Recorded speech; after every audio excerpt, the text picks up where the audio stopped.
Hello to everybody. Thank you to be here.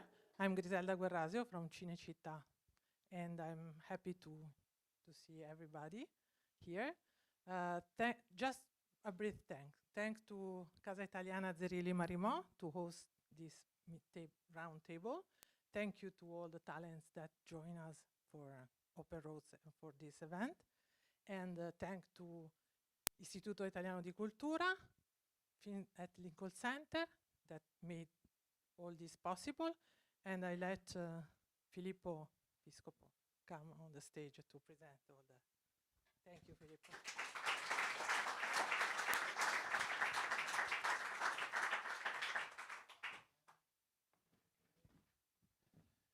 Good afternoon, everyone. I'm glad to see that we have almost a full house here.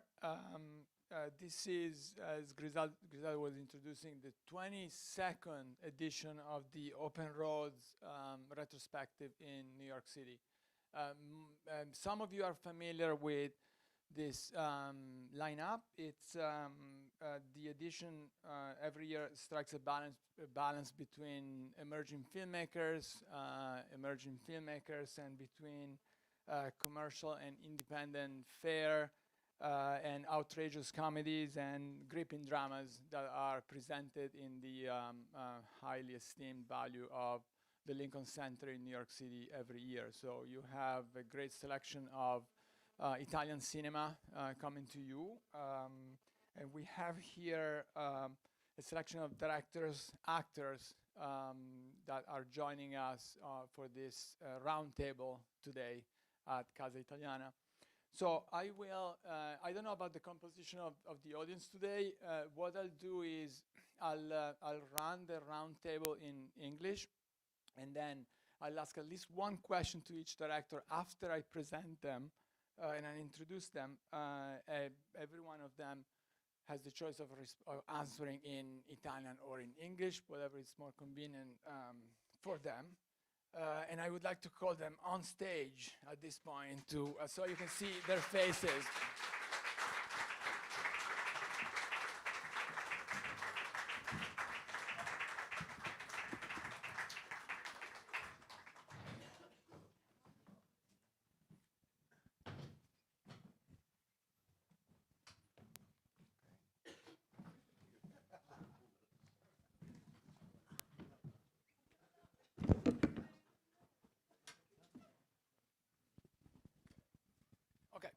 So I forgot to introduce myself, actually. My name is Filippo Piscopo. I'm an independent documentary filmmaker, Emmy Award winner with my last documentary, I Will Be Chaos. I have the privilege and honor today to introduce the Italian talent here for Open Roads. I'll start with women today, and in particular, my first profile would be for the youngest talent we have here, who's Margherita Mazzucco we have here with us. She's an Italian actress best known for her role as Elena in the HBO coming of age television series inspired and adapted from My Brilliant Friends series of novels by Elena Ferrante. And at Open Roads, she brings us Chiara, which is a biography of Saint Clare of Assisi, a very interesting character who left her wealthy family to become a nun after hearing St. Francis preach. The film is directed by Susanna Nicchiarelli and was selected in competition at the 2022 Venice Film Festival and scored also 2 nominations at the Davide Donatello Awards. So I have a question ready for her as soon as we turn to questions and after I introduce all the talent here. The second woman we have, a woman director, is Monica Dugo, who's the director of Like Turtles. Come le tartarughe. Monica is an Italian actress, screenwriter, and director, and she debuted as an actress in 2005, and her directorial debut, feature debut, is Come le tartarughe, that was selected for the 2022 Venice International Film Festival. And it's interesting that her film, which is a tragicomic chronicle of Roman family dissolution and melancholy drama tinged with humor, was part of the competitive Biennale College Cinema program, and also the recipient, correct me if I'm wrong, of the Film Independent Residency, which is a mentorship program for filmmakers working on their first feature film. That would be an interesting question for her when we talk about her film. Then let me transition to men, finally. It's our right also to be introduced. I have Michele Vannucci here next to me. He's the...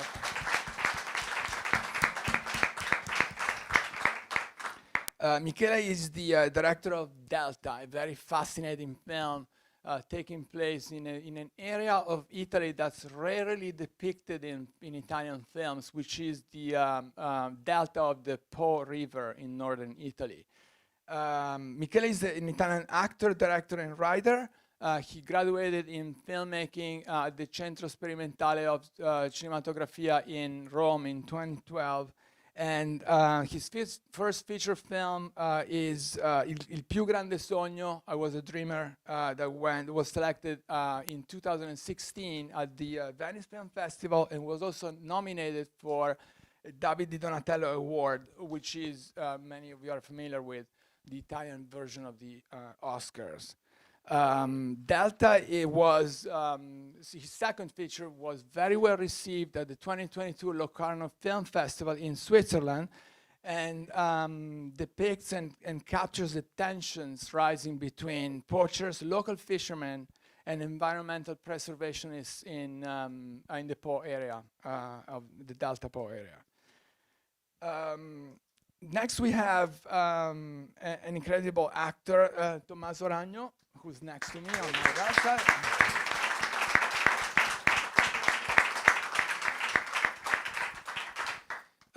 Tommaso debuted in 1988 as an actor in a Greek tragedy directed by Mario Martone.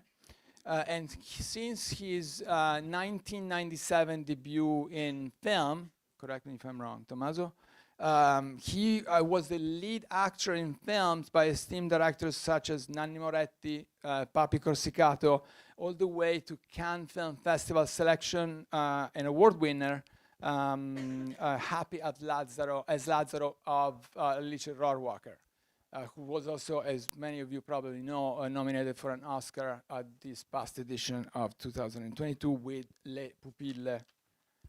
At Open Roads, Tommaso actually represents two films. One is Dry, Siccità by Paolo Virzì, by established director Paolo Virzì, and Nostalgia by Mario Martone.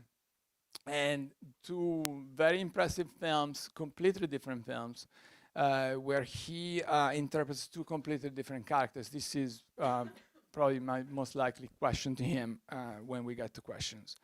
Then we transition to Giuseppe Fiorello, the director of Fireworks.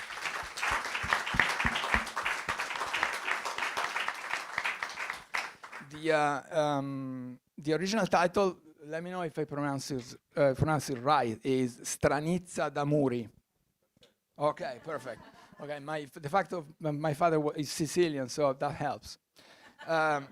So Giuseppe was born in Catania, Sicily, and transitioned into television as a host for Mediaset, the media conglomerate, and then he debuted on screen in a Marco Risi film, L'ultimo Capodanno, the last New Year's Eve. Since then, he has performed regularly in films and TV fiction in Italy, and Fireworks is his debut as a film director, and it's a very particular story that I wasn't aware of, actually, before I saw it, before I watched the film, set in Sicily in 1982, and focusing on the budding romance between two teenagers, Gianni and Nino, who are interpreted by Samuele Segreto and Gabriele Pizzurro, who are here with us today.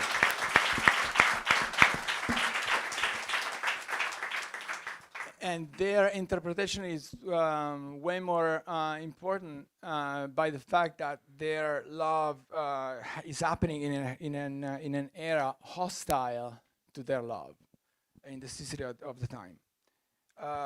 Next we have Davide Gentile, who's the director of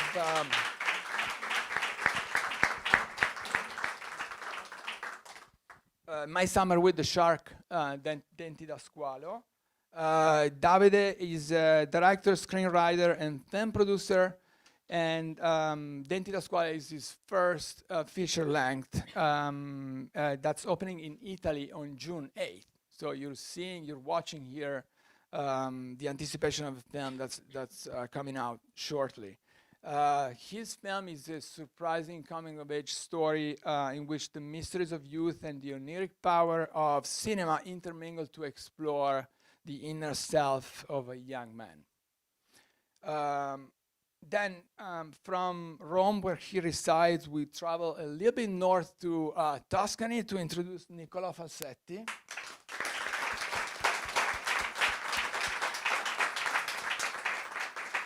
And we are now in Grosseto, Tuscany, where he was born, in the heart of Maremma. I don't need to describe what Maremma is, of course, to any of you probably.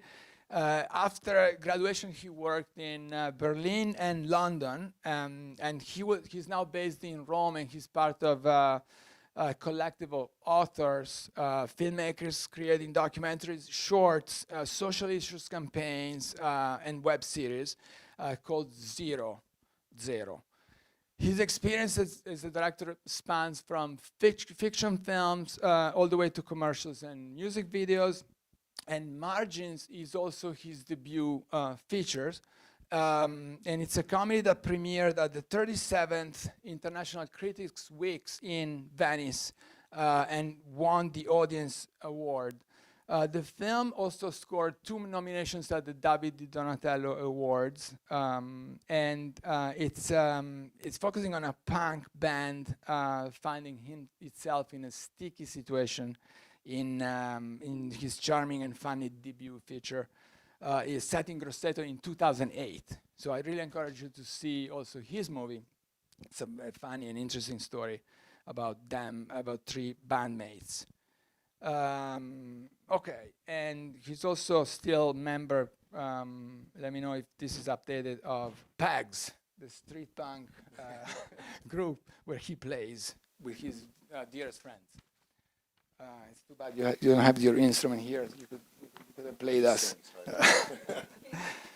Okay, so let me go back to the beginning of the talents here. My first question is for Margherita, and for the film she interpreted, Chiara.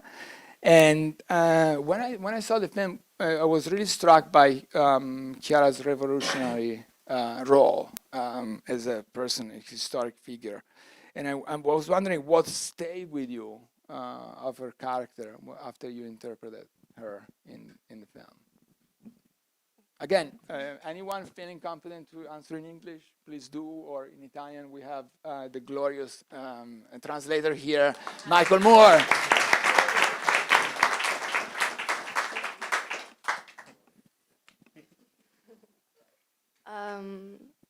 Hi, everyone. I have to say that I didn't know the story of Chiara before Susanna called me, and I only knew the story of St. Francis. And it's very strange that no one talks about Chiara, because she did an incredible thing for the time. She was like a feminist in the medieval time.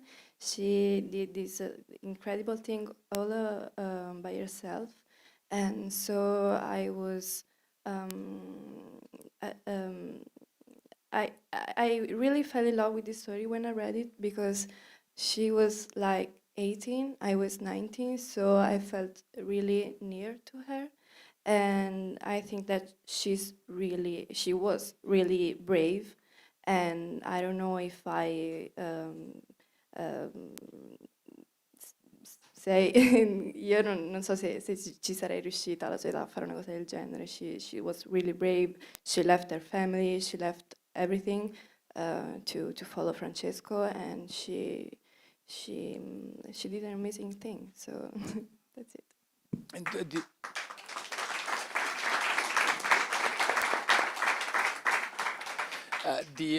one more important, interesting aspect of the film is that it's actually acted in a mix between Latin and Volgare. So I was wondering if you can talk about your experience acting with those two languages. I was a bit scared at the beginning, but then I did like 3 or 4 lessons of this language that is a mix of Latin and an ancient dialect of Umbria. And on set we had a lot of people from Umbria, so they helped me. I went to them every day, like, I'm saying this right. They sent to me like vocals messages, and I had to repeat my lines every day, so I learned. Thank you. Thank you so much, Margherita. Okay, so and now we'll switch to Monica with her first feature, like Turtles. And my first question to you, Monica, is your film is very interesting in how it explores the dynamics within a Roman family, bourgeois family in Rome. What was your first inspiration for the film? Unfortunately, it was an experience very close to me, but because my film tells a story of a separation, and my husband, when they left my house, so I remember this empty closet. I was with this image for a long period.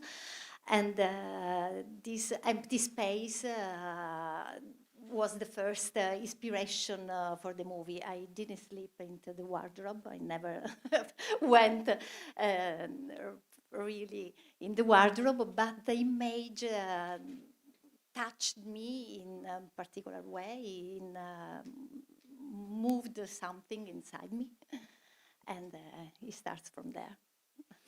And as we mentioned at the beginning, your movie was mentored through a program for first-time filmmakers.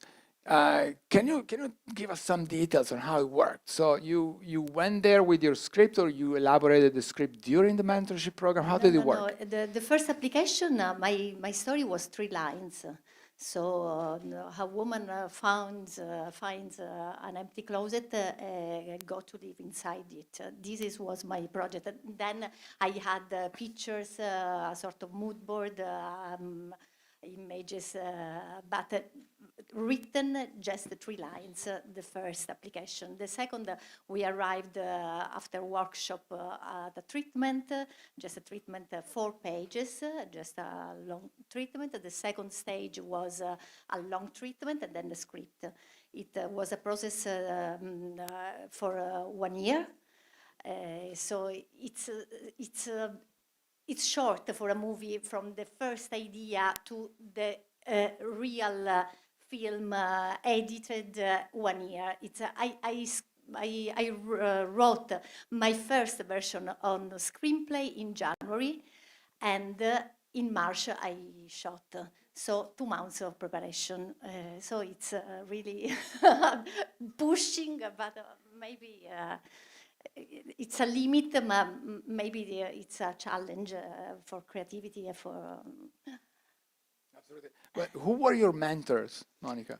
Oh my God, I know I had a lot of mentors, a lot of director, producer, and editors. Mary Jane was the editor that I loved so much. Oh my God. Also Italian. The first tutor was Chiara Laudani. He's a screenwriter, Italian screenwriter, because we were a group, and each of us had 2 mentors, and then Maya was Chiara Laudani, and then was the producer of a film. I don't know if you remember the film that I loved in the past. It was The Banda, La Banda. Non so se ve lo ricordate. La Banda è un film. This was the producer of this film, and then but no so famous director, and but. Non so come descriverli. Ok. Ah, sì, infatti, scusa. No, cioè non sono famosi, ma perché l'obiettivo era lasciare la libertà, live the freedom, but addressing, cioè indirizzarci verso la difesa della nostra idea originale. Quindi non erano così. Ok. No, you know, they weren't, they didn't have a particular objective. They wanted us to realize our own goals. I mean, so they gave us a lot of freedom.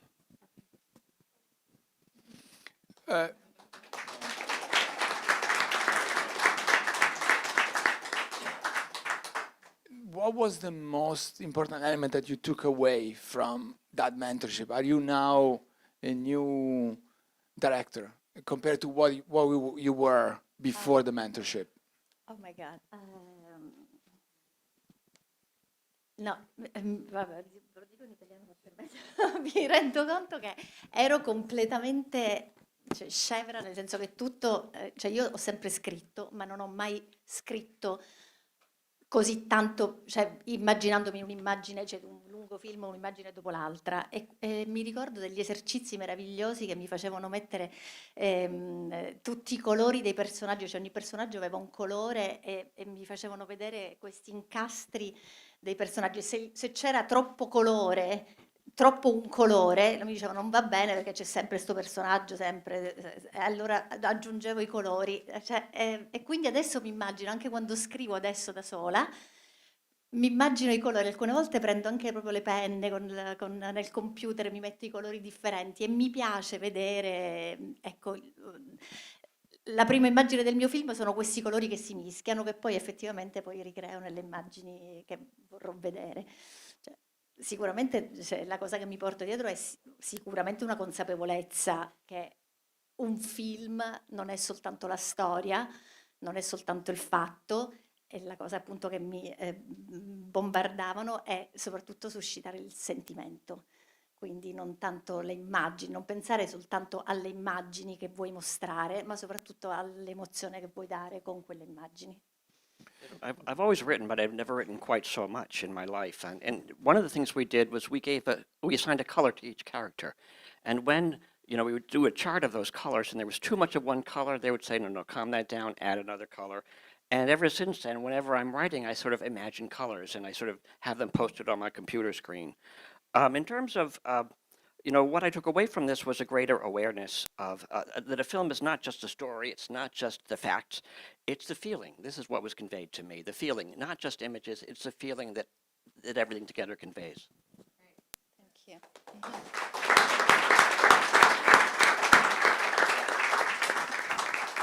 Thank you, Monica. And now we go to Michele Vannucci's film, Delta. As I was mentioning at the beginning, I was really struck by the way you depicted those, and not only by the way you designed your characters, but also by the way you designed your environments. So what was the, how did the fascination about Delta come about for you? Wow, Delta, we got microphone problem. I was living in Bologna. It was close to this big river.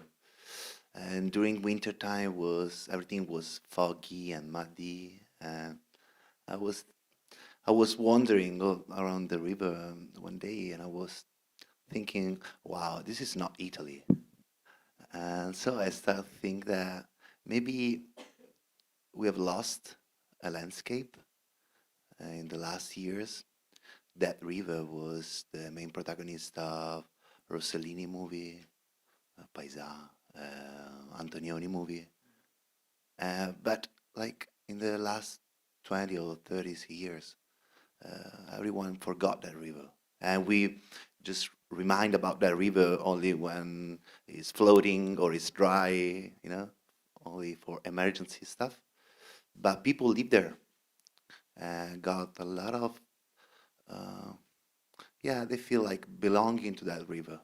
And so I'm thinking about to make a different kind of movie, I think, kind of action movie, kind of contemporary Western there, but without horses, with this big fish that they stay there, this big catfish.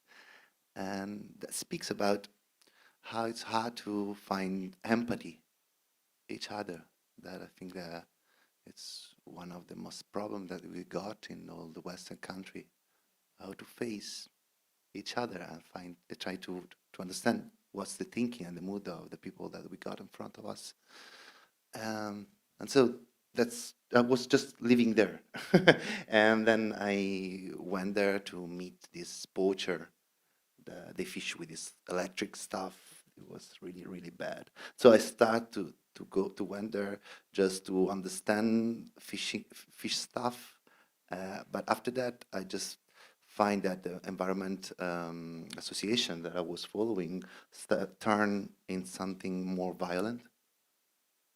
And so just following this kind of, because I think that on the countryside, in Italy, we feel the people feeling a lot of insecure, like emotionally insecure and socially insecure. And the answer to this insecure is just like to find a way by themselves.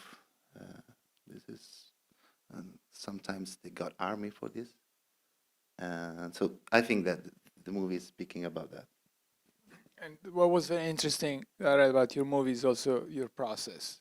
The fact that you bring the actors into the environment before filming. How was that experience for you? Yeah, I came from documentary movie. And so when I write, I start writing a story because I meet some people. Just tell me a story, and then after months, I'm still thinking about the story, and I start asking why that story just like stuck me. And thinking about that, I find the reason of my mood, the theme of the movie, the genre of the movie. Just thinking why this story just stuck me. And after that, I start write by making a lot of interview, audio recording, just to listen the story from the people. And for Delta, after 2 years of this, following reality, I just put out the interview and start just making something about imagination, just wandering on that river, following my feeling. And then the actor is the final process of this, because they meet the real person that I have met, and they stay there for a couple of months. We were quite lucky because the production let us, has got the rehearsal in location for weeks before start shooting.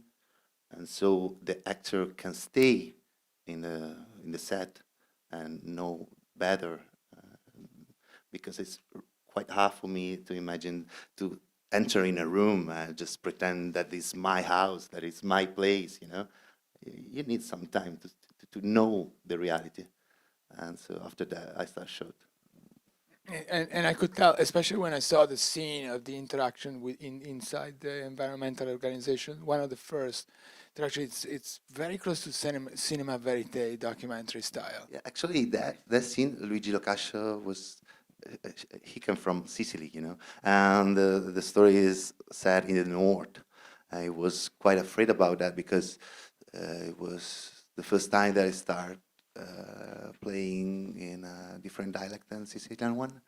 And so I spent a lot of time with this association. And the first scene of the movie that we shot, that it's the first scene in the movie too, it just play in front of the real person.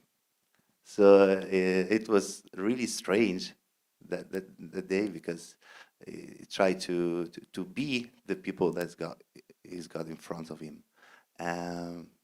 Yeah, but I think that this kind of choice that I made you cannot really pretend to be a person in front of that person. You're kind of to stay there and try to communicate like one person to another person. You're not an actor. You're just the human stuff inside the actor just like get out better. I think it's the reality often construct you to be more precise. Last question. How was your film received?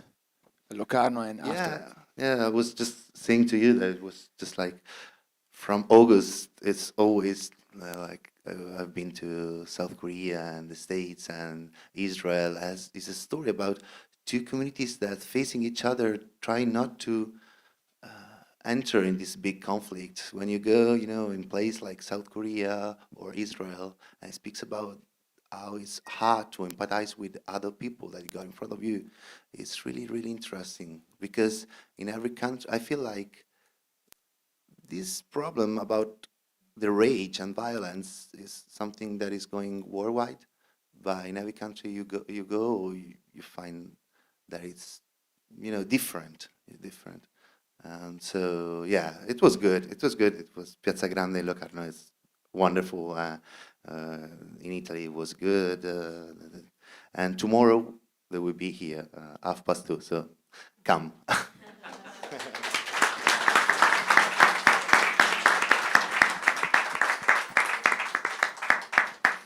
Thank you, Michele. And now,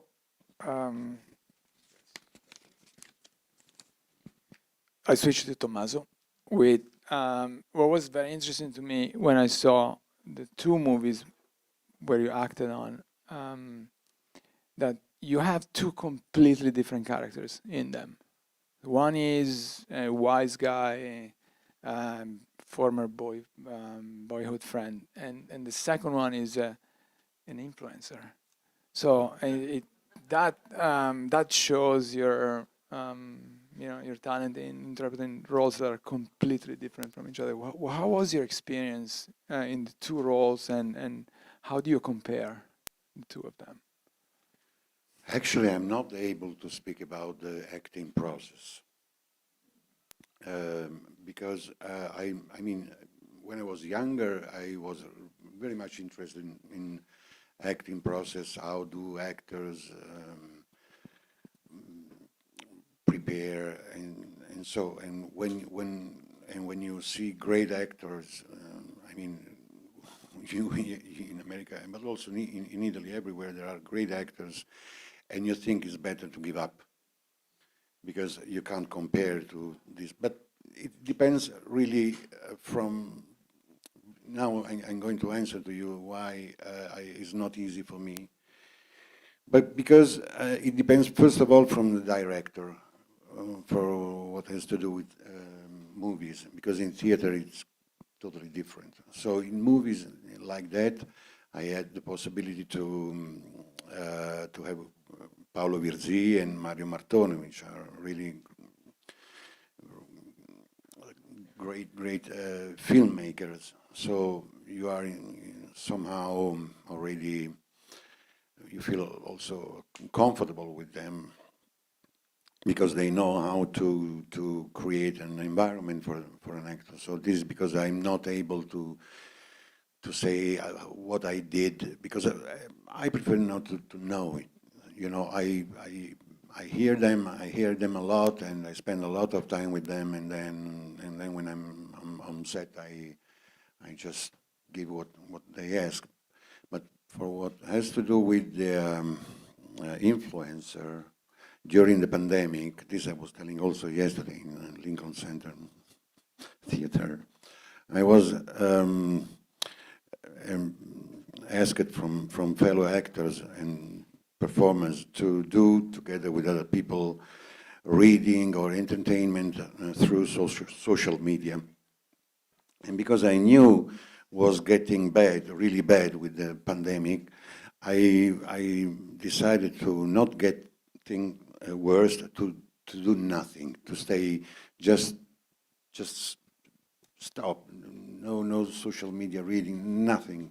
No, but I was observing a lot of people fellows actor, sportmen, giving their advice. Many of them, by repeating every day, how is this called? Una diretta. Live. A live, no? And I was really interested because I like stupid things. I am attracted from stupidity.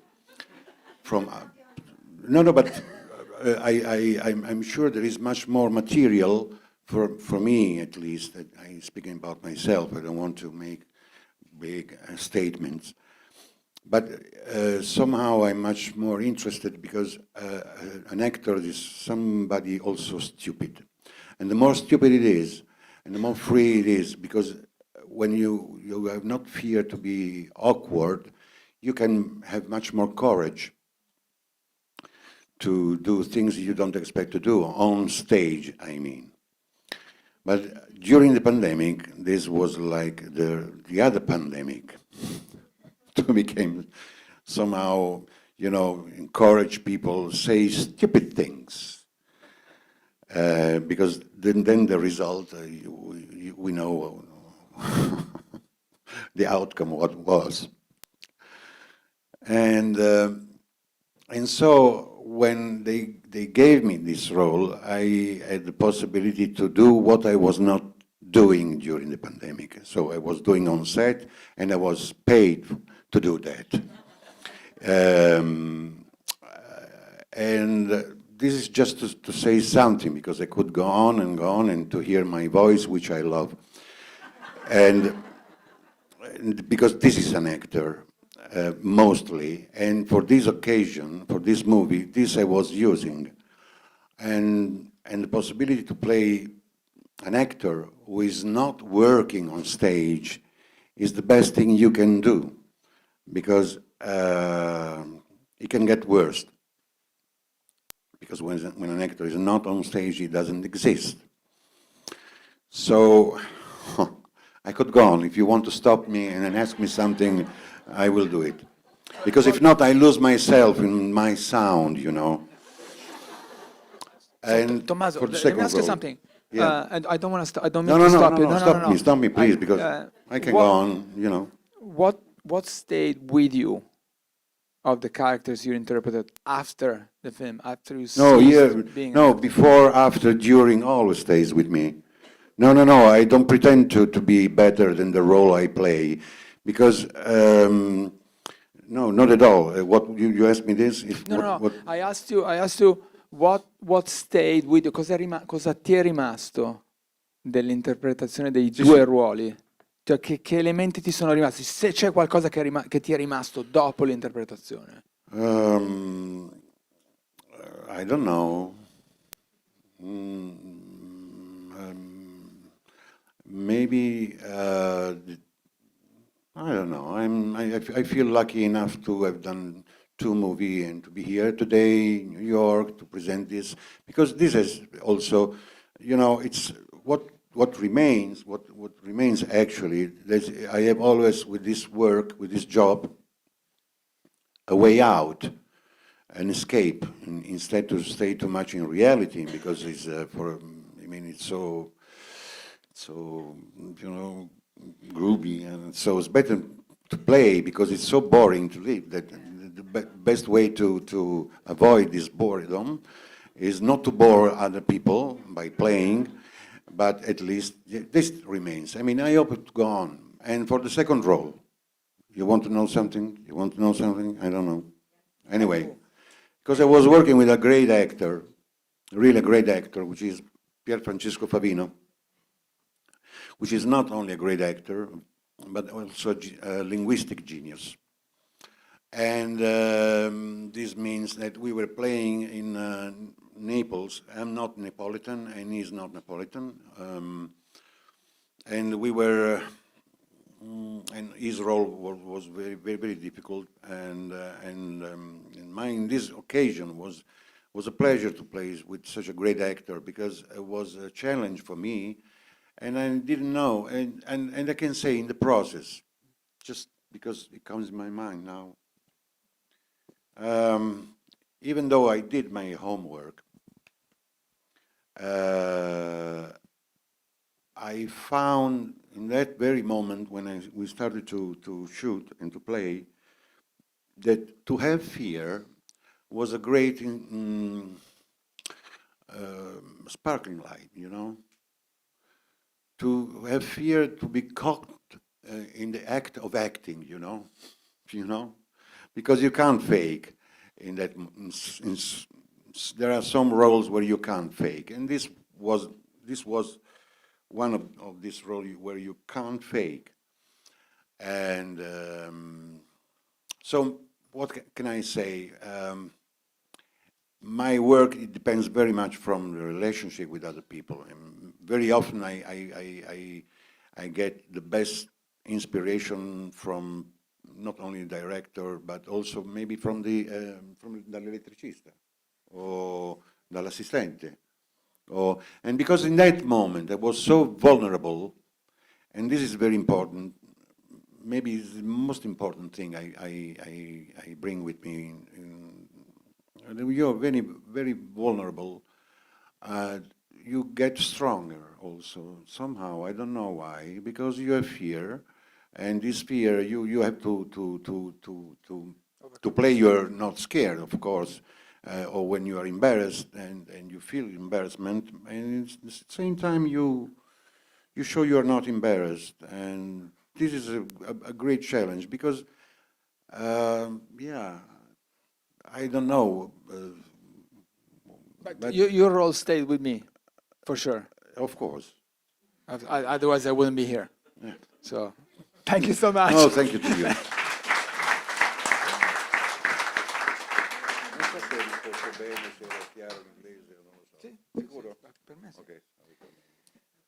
All right, Giuseppe Fiorello, here we are. Eccomi, io... Congratulations for your Buonasera. first debut feature.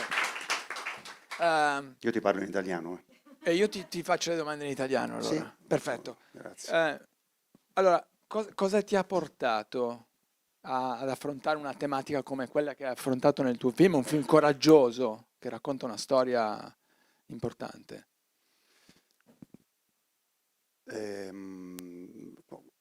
Tutto l'ho scoperto da un articolo di cronaca moltissimi anni fa.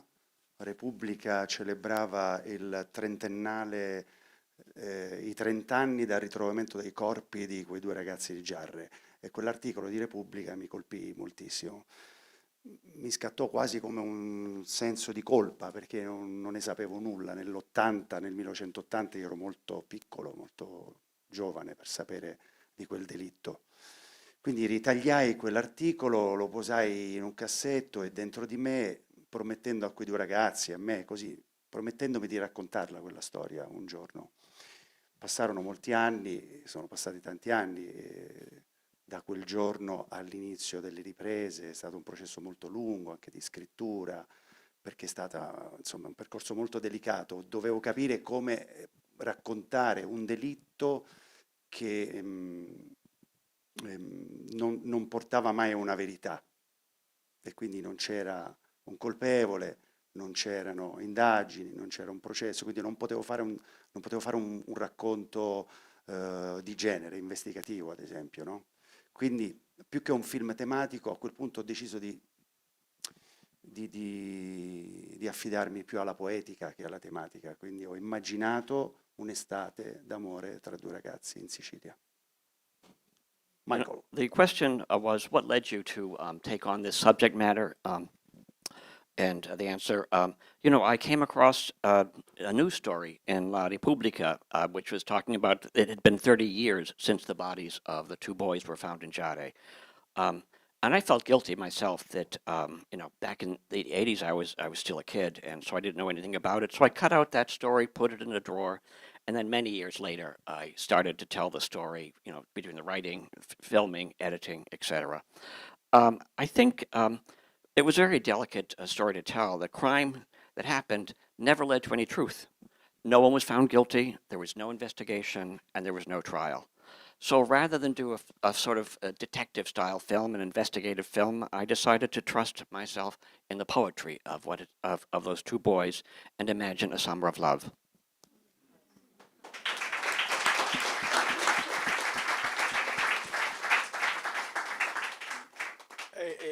in italiano in questo caso. Ho una domanda anche per... Volevi dire qualcos'altro? No.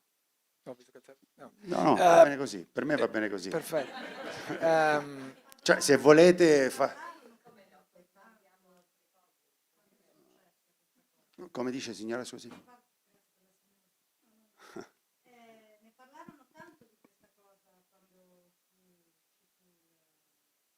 il momento.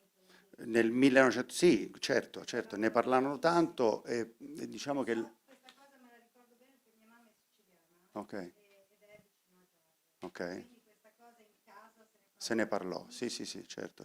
quindi tutti facevano delle allusioni a perché, per cosa facevano. Sì. Poi c'era stata l'ipotesi dell'omicidio, suicidio, ma come al solito però poi ci fu tanta omertà, nessuno parlò.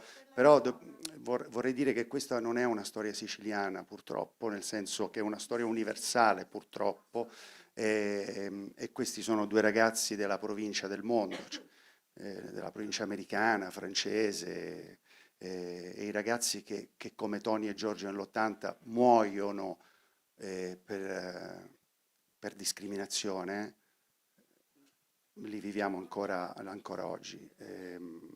There was the E comment. quella- The Prego. comment from the audience is basically there was a lot of talk of this at the time in Sicily, you know, because people speaking very allusively to what had happened was this a murder-suicide, and then instead the usual a lot of omertà, of silence, sort of covered it all up. And the response, but this is not just a Sicilian story. Unfortunately, it is a universal story of what happens to these. This could be this took place in the province of the world. It could be Canada. It could be, you know, China. Unfortunately, you know, what happened to Tony and Giorgio in the 1980s is, they're being murdered out of an act of discrimination is something that still happens in the world today. No, volevo dire che se ne parlò così tanto che un mese dopo il ritrovamento dei ragazzi di Tony e Giorgio in Sicilia si riversò un movimento per le strade di Catania, soprattutto un movimento popolare così grande e così forte che generò poi la nascita del primo movimento Archigay. C'era già stato un movimento per i diritti civili, i diritti omosessuali nel 74, credo, a metà degli anni 70, che si era formato a Torino, si chiamava Il Fuori. Archigay invece nasce proprio a Catania dopo i fatti di Giarre e quindi loro malgrado, dobbiamo dire, quella storia lì non va dimenticata, soprattutto perché non dobbiamo dimenticare Tony e Giorgio, e anche perché nella mia terra, che è sempre stata stereotipo di mafia, patriarcato, macismo, maschilismo in generale, è proprio lì che nasce il più grande movimento per i diritti degli omosessuali e civili, e questa è una cosa che va detta. And in addition, Questa Ho cosa una- nel film non l'ho raccontata, ovviamente, è solo Certo, un dato. Ho una domanda Posso? a proposito Filippo? scusa, Sì, vai. Anyway, about you know, it was actually known at the time. In fact, 1 month after the bodies were found, the largest gay rights association in Italy was founded, Archigay. Back in the 70s, you know, a gay rights movement had been founded in Turin, but Archigay was founded in Catania. So I think that it's very important not to forget this, and especially not to forget Tony and Giorgio. Sicily, my homeland, is characterized too often by stereotypes of mafia, of the patriarchy, and of machismo. But I think it's also nice to know that it is also the place that sparked the creation of the largest gay association in Italy. And we will open the Q&A in a few minutes. I just wanted to ask a question to Samuele and Gabriele. Come siete arrivati a questa interpretazione e qual è stata la vostra esperienza in breve a interpretare queste due parti nel film? Allora, buonasera a tutti, parlo in italiano anch'io così riesco ad esprimermi al meglio.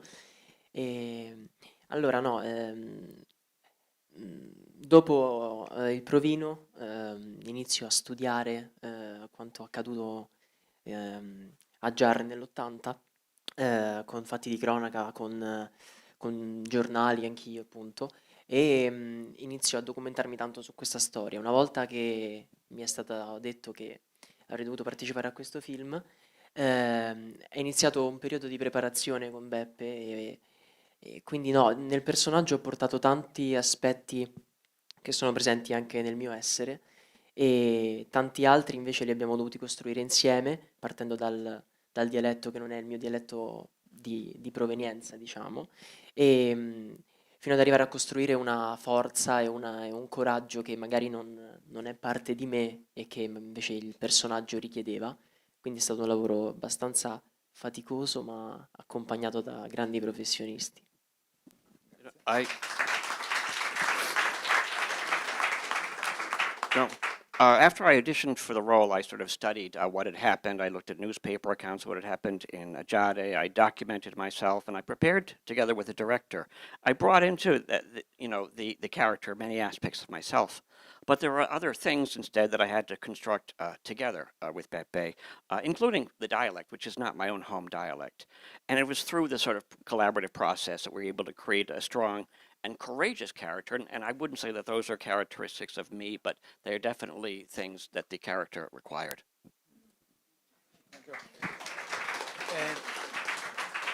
E Gabriele, qual è stata la tua esperienza invece? Ciao a tutti, anche io parlo in italiano, così mi esprimo il meglio possibile. È stata un'esperienza tanto formativa e tanto emotiva. Ho affrontato un viaggio all'interno di me stesso e mi sono messo a contatto con le parti più vulnerabili di me. Ho cercato di prenderle e inserirle dentro il personaggio. Ho cercato anche di imparare e portare nella mia vita personale delle caratteristiche di Gianni, principalmente il coraggio, perché questi due ragazzi sono due ragazzi che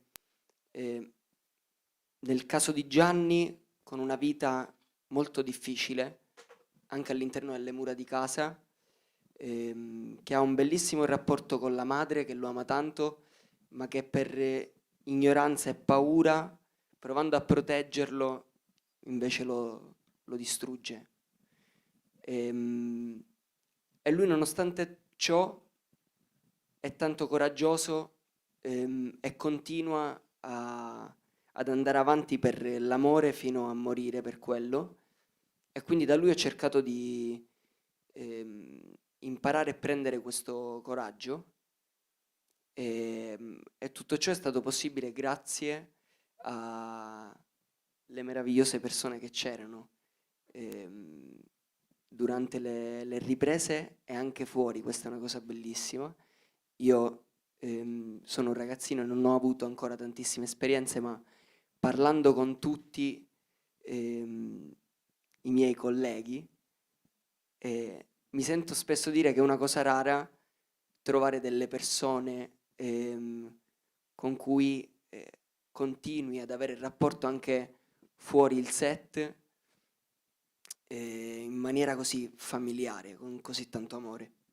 Adesso lo stiamo ricevendo indietro ed è bellissimo, quindi sono veramente contento.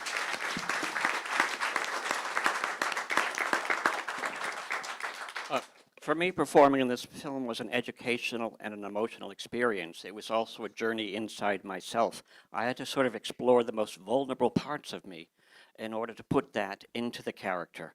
And I learned things from the character as well, in particular his courage, the bravery of Gianni. Despite the fact that he had a very tough life and a very tough home life, a mother that loved him, but in the attempt to protect him, ends up destroying him. Nevertheless, he was very brave. He went on with his life, and he continued to love and died because of love. And I have to say, it was really thanks to the collaboration that I had with everyone involved with this film that I was able to do this. I'm still very young. I don't have much experience, but what everyone told me that it was very rare to form such a beautiful family on the set of people who work together not only on the set but even long after. And all the love that we created there and continue, we're now getting back as we travel throughout the world to show the film.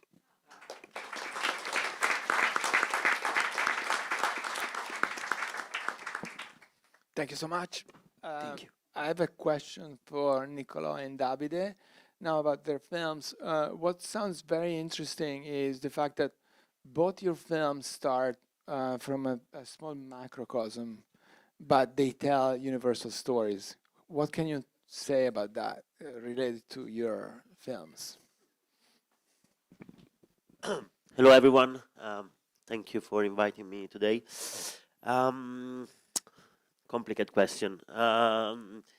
No, I think the story starts from. Well, I'm not from Rome. I'm not from suburbs, so I tried to visualize and tell a story starting from scratch. So I didn't have any clue about Ostia or the cities I was shooting on. So I think my approach was just finding the beauty in locations and the people I was meeting on my researches. This one thing gave the film a different kind of look or approach than probably colleagues of mine that shot films in those areas and they come from those areas. But the themes inside the film were universal because it tells a story about this kid losing his father, which is probably, I mean, I didn't lose my father, but it's something I could connect and I could rely on experiences from friends or people I was speaking to. So this gave, I don't know, a universal kind of feeling. And the other thing is that probably by, again, not being from those areas, I could shoot and tell those part of Italy like I was an American person or a person coming from outside. And so I think this gave to the film an international look. Yep. Thank you, Davide. And what about you, Niccolò? Hi, everybody.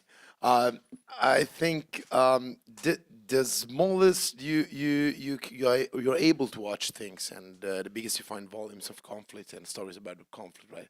So I come from a very small town, and where my movie is set, and I was like obsessed with Francesco, my best friend, and I've been lucky enough to write this movie with him, to play 17 years in a band with him, and to walk this road not alone. And for me, it's very important because the feeling I was against from, I mean, emotionally speaking, is solitude. I think we live in this hyper-connected society, and we have this illusion that with a couple of taps we can reach everywhere in the world, which is great. It's fantastic. But the fact is that in the end, you're just a man watching a phone, probably in your toilet, usually, I mean, a lot of time for me, but not so. Sorry, I'm trying not to go off topic. So the thing I experienced in my small town, which is a very nice place. I mean, the town is not. As our press office said when he came visit as well, I said, you see, it's ugly, right? And she said, it's not ugly, but the fact is, it's not beautiful, which is a perfect definition of that. And Maremma is a very beautiful land. It's what you see in postcards, you know, hills and cypresses. That's it. But our question is, how do people live there? How do kids our age at the time when I left my hometown to go to Rome, how do they feel? And our answer to that in our life was, we felt so bad we became punk rockers. You know, when you first listen to a punk song, you're not listening to Gershwin. You're not saying, oh, this is a nice melody, I'm gonna whistle it around the street. You just think about, oh, this is, my God, put that chainsaw away from me. But the fact is that you feel not alone, because you find kids your age, you find kids, girls and boys, and you just have this energy coming out, and you want to go out. And if you're born in I don't know, the suburbs of Rome, of London, or New York, where a lot of punk rock was born, I think it's easy to get connected with people and to fight this solitude. In a place like your city, it's a bit harder. and that's why I wanted to tell the story, because I wanted to say how cool it is to make things with your friends, not alone. In the end.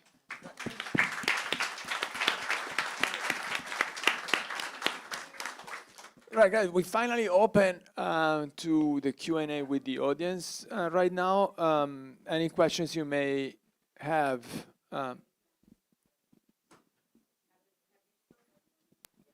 Yes, she did at the beginning. Any questions with for the talent or on the films? Feel free to ask. We're here, and she will bring microphone. I think the lady on this side, she's trying to ask a question.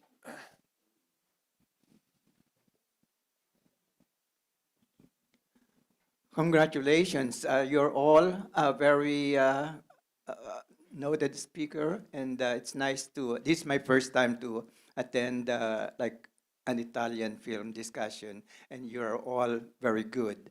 But I do not know anything about this on the road Italian Film Festival here in New York. I'm surprised that it's been going on, as you said, for 22 years. Can you tell me more about it? Like, how do you select the films that would be included in the festival? Who decide who decides the selection? And how is there a fixed number of films that you bring here to New York? And is it an annual festival?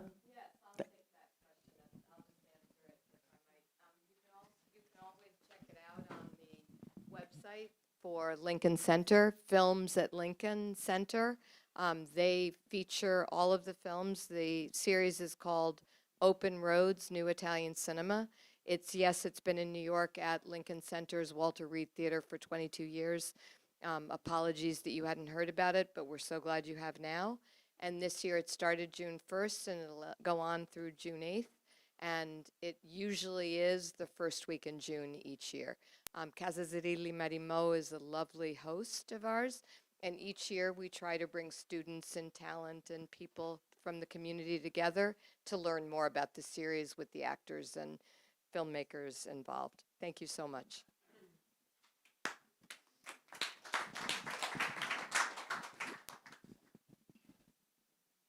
Yes.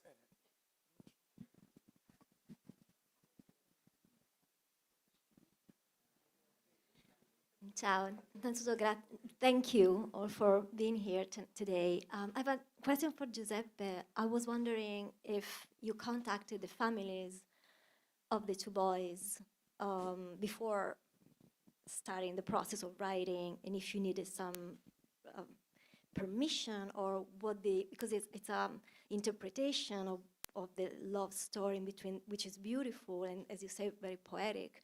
But I was wondering how it was received and if they were part of the process, if they followed you.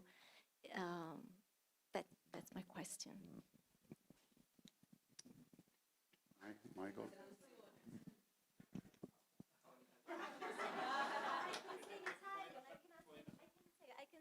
Scusami Giuseppe, posso dire in italiano? No, mi domandavo se hai coinvolto la famiglia dei ragazzi prima di approcciare la realizzazione della tua idea e se hanno fatto parte del processo, se hanno visto il film Okay. No, se allora, c'è una collaborazione. Ok. No, non abbiamo mai coinvolto nessuno delle due famiglie perché come dire, non ci sembrava un po' delicata la questione, molto delicata, molto delicata, e proprio perché non c'è mai stata non c'è mai stato un processo, non c'è mai stato un indagato, un colpevole, è una storia sospesa, è una storia ancora da capire, se vogliamo. E quindi anche quando abbiamo fatto scouting per le location, io per un attimo ho pensato di girare il film a Giarre, ma è durata pochissimo quest'idea perché ho fatto subito, sì, degli scrupoli, ma più che scrupoli ho pensato subito di non voler turbare qualcuno che ancora sicuramente sta soffrendo per quei due ragazzi. E quindi no, abbiamo fatto un percorso di ricerca, dati, informazioni, il più possibile, e poi una libera ispirazione. No, I never contacted and the two families, partly because the question was much too delicate. And, as I said before, there was no trial, no investigation, no one found guilty. In a way, the story was just sort of left suspended. I had initially, when I was doing location scouting, thought of shooting in Jade, but that idea lasted half a minute. Because just out of scruples, I just didn't want to disturb anyone who might still be suffering. So we did our research, we got our information, but this film is freely inspired by the events.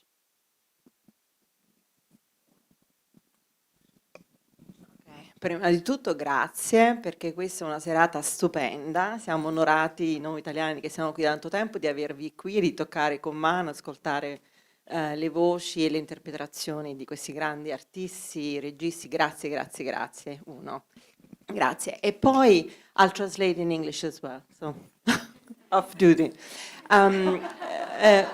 No, poi vabbè, penso sia una domanda abbastanza scontata, però nelle vostre sia le interpretazioni che le tematiche che avete scelto rispecchiano moltissimo tematiche molto correnti di cui noi leggiamo spessissimo nei giornali, quindi mi domando, la fonte della vostra ispirazione, il vostro storytelling parte da un ascoltare continuo di quello che è attorno a voi o è più un journey personale, cioè un percorso personale di appunto vedere la vostra interpretazione o la vostra produzione seguendo, ecco, il mio percorso. Io mi vedo così come regista, come attore, oppure ascolto quello che il pubblico vuole.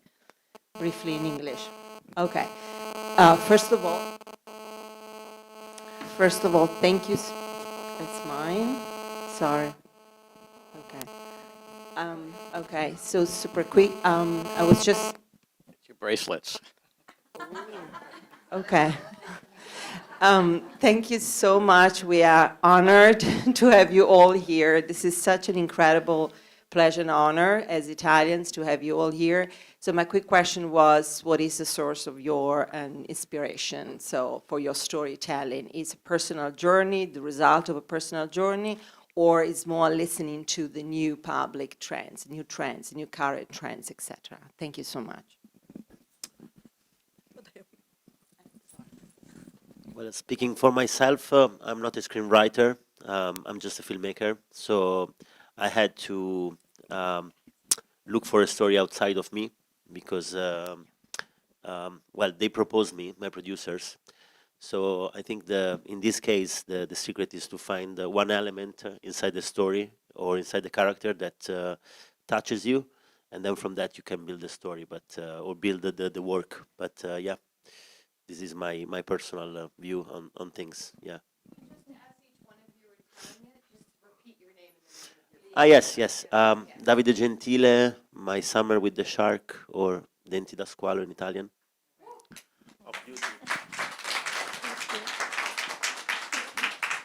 I start from a personal story, but the intention, the purpose is not to tell just that story about a separation, but tell a pain and how overcome a pain. It doesn't matter if I speak about a bourgeois family. A pain is a common problem, qualsiasi sia la provenienza sociale, il ceto, l'età e il genere. I'm Monica Dugo, and my film is Like Turtles, come le tartarughe. And the story, it has its particulars, but it's not just a bourgeois story. It could have belonged to any social class, any age group, any gender.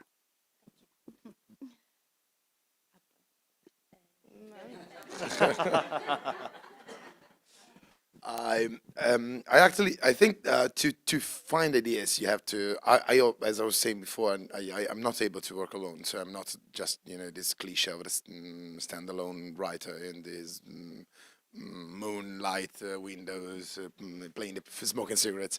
I just quit. That's why I miss cigarettes. That's the problem.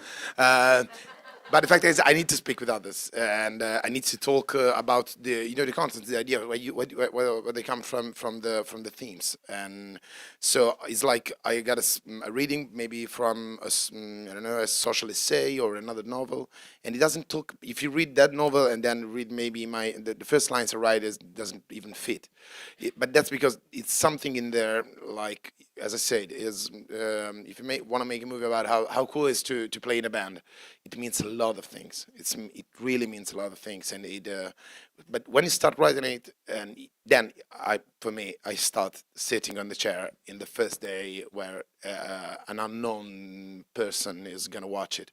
What I am supposed to it's my job to from that moment to that moment to bring what I do and what people with me does for the movie to make you feel something in there. And that's the trick. It's like a lie. It's like a magician. I have to structure shots and acting and writing in order to give you that. But that has to respond to this center idea, to this focus idea, to see how when you walk away from the movie, what you bring home, except for I don't know, paper ticket and flavor of popcorns in your mouth. What you bring in your head and your heart. That's what I mean. And your name and movie? Sorry, my name is Niccolò Falsetti. My movie is Margins, and it's tomorrow morning. So what midday at Lincoln Center. Parlo in italiano perché è un po' delicata questa cosa per me. Da dove vengono le storie? Non lo so. Non lo so la realtà. Credo che capitano per caso per me. Le incontro e, come dicevo prima, ci continuo a pensare per mesi e mi emozionano delle cose ogni volta diverse, a seconda delle storie. A volte mi fanno ridere, a volte mi fanno paura. Però credo che il motivo per cui inizio a scrivere un film è proprio questo mistero, no? Nel cercare di capire cosa mi connette al mondo. Cioè che una storia è qualcosa che sta fra me, tra quello che sento e quello che vedo. Proprio come se fosse una che mi prende per una mano, mi porta e mi fa uscire un po' dalle mie paure, dalle mie angosce. You know, it's hard to answer that question because sometimes the stories come to me by chance. You know, in a way, it's seeking my relationship with the world. You know, I find a story that I'm moved by for some aspects. So the motive, the reason might be mystery. I'm trying to find out what connects me to the world. What is the connection between what I feel and what I see, and how is that going to sort of help me to overcome my fears? Michele Vannucci, Delta.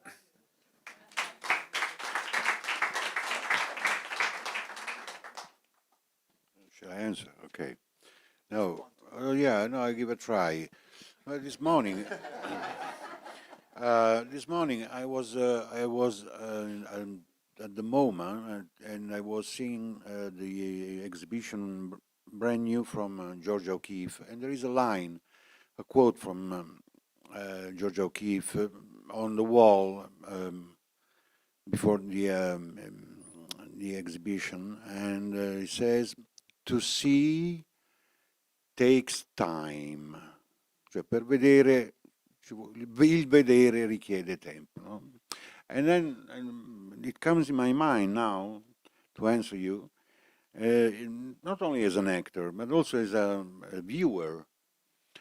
Sometimes most of the time I am blind, so and I start to see maybe things I saw many years ago, and now and I start to see them many years later, just when there is a connection between what I saw and when I tell or somebody tells me something about this kind of story.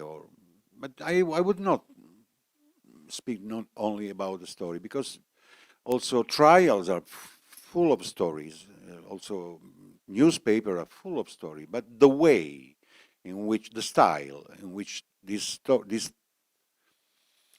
I mean, I say stories, but even an image, just an image can work for a long time, and then just when it's connected with some something else or somebody else. Because many times I understand things when I tell somebody what was happening this. So it's not in itself to answer to your question. If it has to do with a process, I don't think I have a process. I think I have a casual meeting of people and stories. Yeah, because in itself is nothing when it's not connected. Till when it's not connected, it doesn't exist, for me at least. My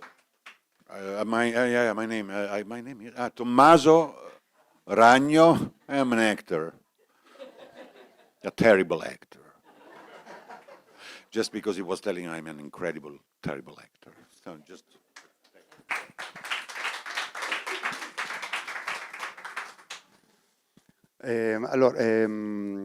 Io da sempre ho cercato l'ispirazione per le storie che ho raccontato, sono sempre stato appassionato di storie realmente accadute o personaggi realmente esistiti, è proprio una passione che ho per le storie realmente accadute e poi trasformarle in racconti popolari, che sia per la televisione o per il cinema.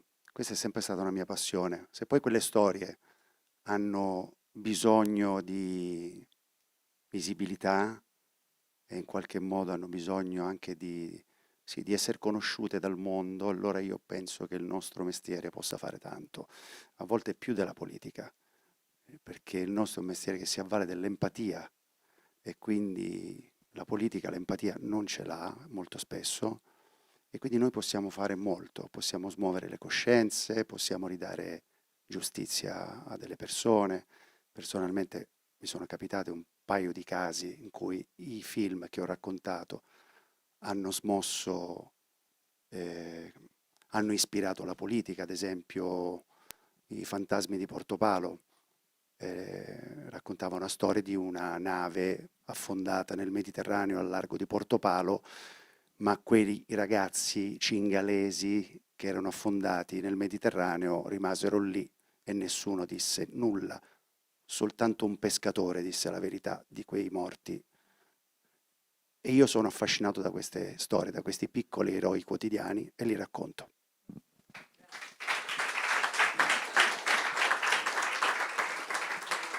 That was Giuseppe Fiorello, and his film is Fireworks, and I'm going to let him go so that he can catch his plane. I know that you all appreciate that, and Michael will remain and translate what he just said, if that's okay. Thank you so much. Dillo a Giuseppe di andare. Lo so.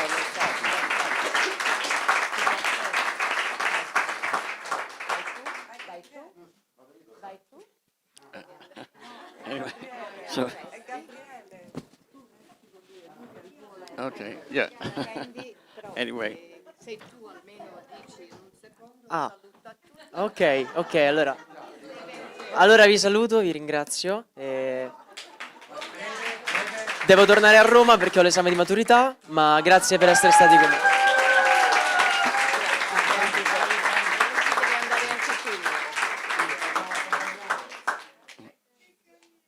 So, at any rate, Giuseppe's, yes?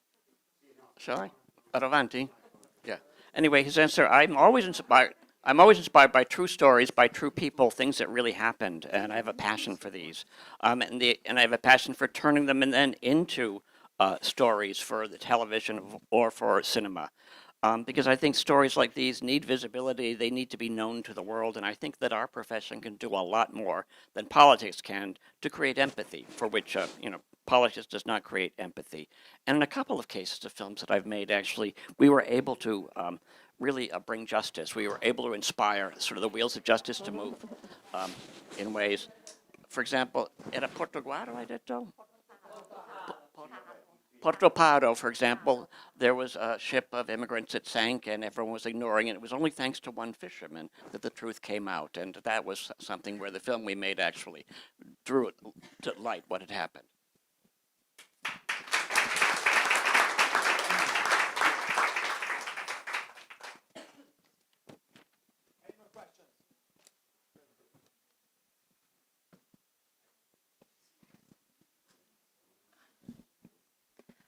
for such a small country, Italy produces so many Italian language films every year, and there's so many production companies. And I'm wondering, how is it decided which types of films are made by which company in Italy? And then also, I read recently that in Italy, there's a law that 30% of all of the films that, for example, Netflix puts out have to be independent Italian films. And here in the United States, we have a problem right now where it's very difficult to sell films because, you know, we have Amazon, we have Disney, we have Netflix, and they're just not buying. So I'm wondering, is the situation in Italy better? Is it healthier? La domanda è, in Italia ci sono tante aziende di produzione di film. Quale decidere quale film arrivare a quale azienda? C'è una regola in Italia che 30% di film di Netflix, per esempio, deve essere indipendente locale in Italia. Qual è la situazione per, I mean, you got it. There we go. Americana. The question is who answers it. I don't know if we are the right people. Maybe me. No, I'm sorry because we are director, we are not producer, so it's quite hard for me. No, I mean, like we try to escape from problem. Our job is that, but I think that it's kind of different, the perception that you got from reality. We got a law 2 years ago. There was this law about that constrict broadcast to have Italian title. But yeah, there are very few nowadays. There are very few independent production company. A lot of production company came from. Yeah, they got the la sede in Italia. It's set on Italy, but based on Italy, but the money came from UK, France, Spain. It's quite hard to understand the situation from a director too. So from here, I think it's different. I can tell you the perspective from an author is like you have to imagine that you can't really understand what it's very confused the market, let's say. It's like our industry is not an industry because it's mostly based on public financing somehow. It's public for ministry and right cinema movies, and so an industry needs to to make money to exist. And we are telling each other it's a good moment after the pandemic. It's a very good moment. Really, we found the last 8 months, 9 months, we found. Theaters like this, even in Italy, but for years before the pandemic, I was going to the movies alone. We were going to the movies alone. So when you go to the theater and you're lonely, well, that's a problem. That's a market problem. I think maybe we have to make other questions for as authors to ourselves and say maybe we made bad films. Maybe we made too many films for a 58 million country. I'm saying that we as authors we have to ask questions. We cannot write without thinking about the audience. We cannot write and make movies because of ourselves. It's not about ourselves. We don't fit with it. We don't stick. We cannot. Maybe we sometimes have the arrogance to say, "Oh, this is important because I decided it's important," and maybe it's not for the people. So I think we have to understand that there is a more complicated process in the editorial sector, which is where I operate and where I struggle the most. And sometimes the very pushy way of big platforms don't help to develop good films. That's why I think when you're in a rush, it's very fine. Tommaso was saying you need time to see. That time is very precious. You need the quality time to write good. And our market, I think, it doesn't help authors to develop good films. So when you go on the market, you have a bad product often. and so you can't complain really. You can't really complain that we can't. I don't want to. I'm not saying I did a good film. If you come tomorrow at midday, remember, you'll see that. But no. So and there's nobody deciding this film go to the major company, which is I don't think we really have major companies. The major companies in Italy are American companies, or as Michele was saying, are companies that has a very big percentage of their property belonging to France or the UK or Germany or the US. And we have another challenge. We our language, nobody speaks Italian except for this room and our country. So it's hard to make films in a language that nobody cares about. And if mute film, I think we should be like Koreans or like in the third. I don't know if I understand. It's very confusing for us. As Michele said, I think it's a production company question. Yeah, what I know is when you start think about that, you just got crazy. So you just quit it. Okay, so and to piggyback on Niccolò's last sentence, please go and watch and support theatrical distribution. Go see Open Roads films. It's a unique opportunity, and come back next year as well to the. Thank you.